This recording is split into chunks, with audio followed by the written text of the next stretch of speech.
साथियों नमस्कार, कैसे हैं आप सब लोग। आप सबको जय श्री राम, जय बालाजी की, जय खाटू श्याम जी की। साथियों आज एक महत्वपूर्ण अध्याय हम पढ़ने जा रहे हैं जो कि जुड़ा हुआ है ऑडियो वीडियो इलेक्ट्रॉनिक मीन से, सर्च एंड सीजर से, और ये दोनों ही टॉपिक जुड़े हुए हैं एंटी करप्शन लॉ से भी और बेसिक क्रिमिनल लिटिगेशन से भी। साथियों बेसिकली आप एक सीन जो है अज्यूम करो, एक ट्रैप चल रहा है एंटी करप्शन में।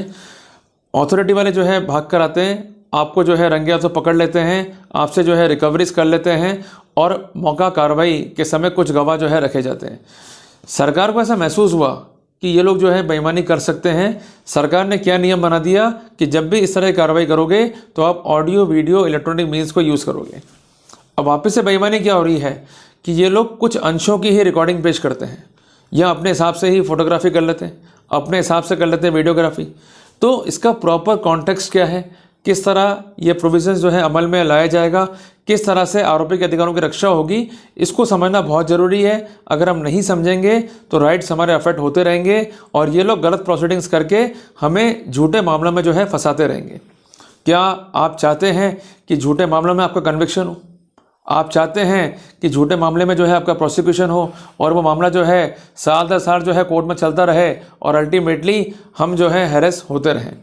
साथियों कानून की मंशा ऐसी कभी रही नहीं है, जिस कारण संविधान निर्माताओं ने आर्टिकल 21 में ये बात लिखी थी कि right to life and liberty are fundamental right, और अगर इनको छीनना है तो एक प्रोसेस होगा which is called a due process. अगर उस प्रोसेस को अडॉप्ट नहीं किया गया तो किसी भी रूप में लाइफ को और लिबर्टी को अफेक्ट नहीं कर सकते। साथियों जरा सोचिए कि आप जेल चले गए, आपका दोष नहीं है, कितना आपका इमेज जो है डैमेज हो गया, तो अल्टीमेटली आपकी लिबर्टी से खिलवाड़ ना हो, जिस कारण ये प्रोटोकॉल जो हैं अडॉप्ट किए गए हैं जो कि विधिमान्य है। और धारा 105 BNSS इस कॉन्टेक्स्ट में काफ़ी इंपॉर्टेंट है। धारा BNSS बात करती है तलाशी के संबंध में, अभिग्रहण means taking the article into possession, उसके संबंध में, जिसको हम सामान्य भाषा में कब्जे में लेना भी कहते हैं। बट कानूनी भाषा अगर हम यूज़ करेंगे किसी प्रोसीडिंग के कॉन्टेक्स्ट में तो दो वर्ड काम में ले जाएंगे, तलाशी मीन्स सर्च एंड अभिग्रहण मीन्स सीजर। कानून क्या कहता है कि जब भी इस तरह का प्रोसेस होगा तो इस तरह के प्रोसेस की प्रोसीडिंग्स का रिकॉर्डिंग करना होगा, जिसके लिए ऑडियो वीडियो इलेक्ट्रॉनिक मीन्स जो है काम में लिए जाएंगे। शब्द जो है अपने आप में ही प्रकट कर रहा है कि ऑडियो वीडियो मीन्स ऐसा डिवाइस जिसमें ऑडियो वीडियो की फैसिलिटी होनी चाहिए। अगर फैसिलिटी नहीं है तो प्रोसीडिंग सही हुई है या नहीं हुई है हम जज ही नहीं कर सकते। साथियों जरा सोचिए कि आपके केस में अगर ये प्रोटोकॉल ढंग से अडॉप्ट कर लिया जाएगा तो कितने मासूम पब्लिक सर्वेंट एक गलत प्रोसिक्यूशन से बच जाएंगे, कितने मासूम पब्लिक सर्वेंट अनावश्यक रूप से जेल जाने से बच जाएंगे। इसलिए ध्यान देना पड़ेगा अपने को प्रोटोकॉल पे, और कानूनी स्थिति क्या है उस पर जो है अपने को विशेष जोर देना होगा। साथियों इस पूर्ण धारा में आप एक चीज़ पढ़ेंगे कि जो भी सर्च है, जो भी सीजर है, उसका पूर्ण प्रोसेस जो है रिकॉर्ड करना है। ये कहीं भी लिखा हुआ नहीं है कि एक पार्ट या कोई पर्टिकुलर हिस्सा जो है रिकॉर्ड करना होगा और बाकी हिस्से को आप जो है अवॉइड कर सकते हैं। Evidence means evidence in toto, evidence in part जो है परमिसिबल नहीं है हमारे देश के अंदर। कानूनी प्रोटोकॉल क्या है, उसको पढ़ने से पहले जो एक शब्द है ऑडियो वीडियो इलेक्ट्रॉनिक मीन्स, जिसका जिक्र है धारा 2 सब क्लॉज A BNSS में, उसको भी जो है अपने को देखना होगा सबसे पहले, ताकि अपन सही निष्कर्ष जो है ड्रॉ कर सकें। साथियों ऑडियो वीडियो इलेक्ट्रॉनिक मीन्स से बेसिकली हम क्या समझते हैं, जरा सोचिए क्या समझेंगे। एक मोबाइल फ़ोन हो सकता है, एक कैमरा हो सकता है, या कोई भी डिवाइस कम्युनिकेशन का हो सकता है जिसमें ये फैसिलिटी अवेलेबल है। यही परिभाषा सामान्य रूप में यहाँ लिख दी गई है। बेसिकली ऐसा डिवाइस भी यहाँ शामिल किया गया है which might be use for video conferencing, which might be use for the purpose of recording of any process, जो कि जुड़ा हुआ है आइडेंटिफिकेशन से, सर्च से, सीजर से, ट्रांसमिशन से, इलेक्ट्रॉनिक कम्युनिकेशन से, और ऐसा कोई भी पर्पस जो कि स्टेट गवर्नमेंट जो है प्रोवाइड करेगी बाय रूल्स। क्लियर है बात ये? तो कहने की बात यह है कि ऑडियो वीडियो इलेक्ट्रॉनिक मीन्स कैसे काम करेंगे, इसमें क्या क्या शामिल होंगे, वो लिस्ट कैसी होगी, इस पर पूरा जो है पकड़ है स्टेट गवर्नमेंट का इस नियम के हिसाब से। तो कुल मिला के डिवाइस का स्पेसिफिकेशन भी होना आवश्यक है। अगर डिवाइस ही स्पेसिफिक नहीं होगा तो किसी भी रूप में प्रोसीडिंग्स को जो है हम जेन्युइन नहीं कह सकते। क्लियर हो गया आपको? तो 2A जोर दे रहा है ऑडियो वीडियो इलेक्ट्रॉनिक मीन्स पे, और इसमें सभी कम्युनिकेशन के डिवाइस जिसमें इस तरह की फैसिलिटी, वो फैसिलिटी क्या है?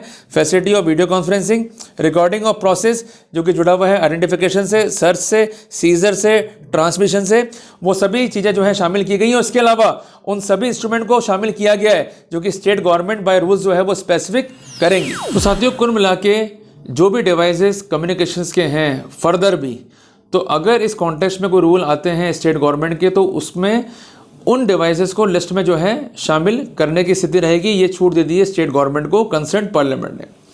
अब साथियों, मोटी मोटी बात है कि जो ये प्रोसेस हो रहा है उसका क्या रिलेवेंस होगा और किस तरह से इसको जो है वर्कआउट किया जाएगा। साथियों, सेक्शन 105 कहता है BNSS का कि जहाँ भी आप तलाशी ले रहे हैं, सर्च कर रहे हैं, उस पूर्ण प्रोसेस की रिकॉर्डिंग, सिंपल सी बात है। और अगर कोई आर्टिकल आप सीज कर रहे हैं तो उस पूर्ण प्रोसेस की रिकॉर्डिंग, उदाहरण के लिए टीम आ गई, आरोपी को जो है पकड़ लिया, तो कुल मिला के अब वो तलाश कर रहे हैं कि नोट जो है कहाँ पर है। हो सकता है कि नोट जो है आरोपी की जेब में हो, मतलब पैंट की जेब में, या उसका उसकी शर्ट की जेब में हो, या उसने किसी दराज में रख दी हो, या कहीं और जो है रख दिए हो। तो इन दोनों ही कॉन्टेक्स्ट में सर्च एंड सीजर जो है शामिल है। तो इस पूरे प्रोसेस की रिकॉर्डिंग मीन्स जैसे आप अंदर एंटर हो रहे हो बाहर से, वहाँ से लेकर जब तक ये पूरा प्रोसेस चल रहा है तब तक की पूरी रिकॉर्डिंग जो है इनको प्रिजर्व करनी पड़ेगी। दूसरी बात है कि जो भी आर्टिकल सीज हो रहे हैं उसकी लिस्ट बनानी पड़ेगी। इसके अलावा विटनेस जो है करना पड़ेगा, और इस सारे प्रोसीडिंग्स को कंसर्न मजिस्ट्रेट को, जिसका लोकल जुरिडिक्शन है, उस कंसर्न मैटर पे उसको एज सुन एज पॉसिबल जो है आपको फॉरवर्ड करना है। अगर ऐसा नहीं हो रहा है तो ये धारा 105 BNSS, धारा 2 सब क्लॉज A BNSS का उल्लंघन दिखाई देगा। साथियों, इसके अलावा एक वर्ड और यूज़ हुआ है, इलेक्ट्रॉनिक कम्युनिकेशन। तो उसमें जो परिभाषा है वो दी गई है धारा 2 सब क्लॉज I BNSS में, means the communication of any written verbal pictorial, इसको बात हम करेंगे पिक्चर के फॉर्म में। पिक्टोरियल मीन्स पिक्चर इन्फॉर्मेशन, और वीडियो कंटेंट ट्रांसमिटेड और transfer from one device to another device.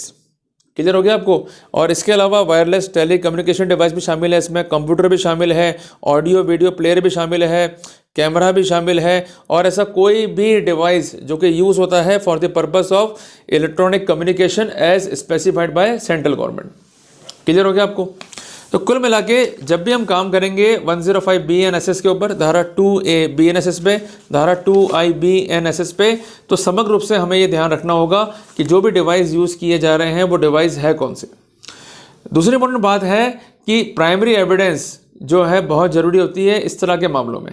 कई बार क्या करते हैं ये लोग कि प्राइमरी एविडेंस को पेश नहीं करते हैं, उसका CD बनाकर कोर्ट में पेश कर देंगे, या कई बार मेमोरी कार्ड पे जो है पेश कर देंगे। तो हर एक चीज़ के बारे में पुख्ता ब्यौरा फाइल पे होना चाहिए। जो भी डिवाइस काम में ले रहे हो उसमें मैनिपुलेशंस ना हो, तो वो आर्टिकल जो है कब इशू हुआ डिपार्टमेंट को, और डिपार्टमेंट ने कब उसको जो है री इशू कराया प्रोसीडिंग्स के लिए, और इसके बाद प्रोसीडिंग्स के बाद उन्हें कब सीज किया गया, कब जमा कराया गया। तो उस कॉन्टेक्स्ट में मालखाना रजिस्टर, जिसको हम कहते हैं स्टोर रजिस्टर, जो है काफ़ी इंपॉर्टेंट है। कई बार इस तरह के एविडेंस को अवॉइड करती है ACB या CBI, और हम भी ध्यान नहीं देते हैं, जबकि बेसिक जजमेंट सभी इस समय अवेलेबल हैं जो ये स्पष्ट करते हैं कि प्रोसिक्यूशन कोई भी मैनिपुलेशन जो है नहीं कर सकती है। अगर कोई लिंकिंग एविडेंस प्रस्तुत नहीं है और इनका स्पेसिफिकेशन नहीं है तो वहाँ पर एग्जिस्टिंग सर्कमस्टेंसेस पर डाउट करना चाहिए। पर होता क्या इसका उल्टा, ना हम बोलते हैं, ना कई बार ट्रायल कोर्ट के जज जो है ध्यान दे पाते हैं, और पुलिस अपनी मनमानी करती है और हमको जो है फेस करना पड़ता है। तो आप एक बात ध्यान रख लीजिए बीइंग एन अक्यूज कि you are not bound to admit anything. आपको डिफेंड करना है, और डिफेंड का पहला प्रिंसिपल ये है कि you are deemed to be innocent. तो अपने आप को इनोसेंट मान लो कि मैं इनोसेंट हूँ, और इनोसेंट मानते हुए जो है पैरवी करनी है, और कोर्ट की भी ड्यूटी है कि आपको इनोसेंट जो है मान ले। तो जो भी मटेरियल फाइल पे आ रहा है उसका उद्गम कहाँ से हुआ है, सोर्स क्या है, वो इंपॉर्टेंट है। उसके बाद यूज़ किसने किया वो इंपॉर्टेंट है, इशू कैसे हुआ ये इंपॉर्टेंट है, और इशुएंस के बाद में, प्रोसीडिंग्स के बाद में वापस जमा कब हुआ ये इंपॉर्टेंट है, और इन द मीनवाइल कितने हिस्सों को जो है कैप्चर किया गया इस तरह के डिवाइस को यूज़ करते हुए, और क्या वो इन होल पिक्चर है या इन पार्ट पिक्चर है, ये काफ़ी इंपॉर्टेंट है। तो इन सब बातों पर ध्यान रखते हुए हमको जो है अपनी जेरे करनी है, और ये सारे पॉइंट्स जो हैं अपने जेरे में जो है कंसर्न IU से पूछना है। अगर हम नहीं पूछेंगे तो वो जवाब भी नहीं देंगे। प्रश्न पूछने हैं but it must be on the logical and. Clear हो गया आपको? तो जब भी आप क्वेश्चन कर रहे हैं तो 2ABNSS, इसके अलावा 2IBNSS, इसके अलावा 105BNSS का विशेष ध्यान रखें when we are going to make a cross examination on the point of search and seizure. Clear हो गया आपको? तो there is no need to worry, simply we have to work out. तो ये पॉइंट ध्यान में रखें ताकि हम केस को इजीली जो है कॉन्टेस्ट कर सकें और जो खामियां रह गई हैं प्रोसिक्यूशन के पार्ट पे उसका एक बेनिफिट जो है हम अचीव कर सकें। क्लियर है? तो there is no need to worry, just proceed but at the logical end. मिलते हैं एक नए टॉपिक के साथ। टिल देन जय हिंद, जय भारत।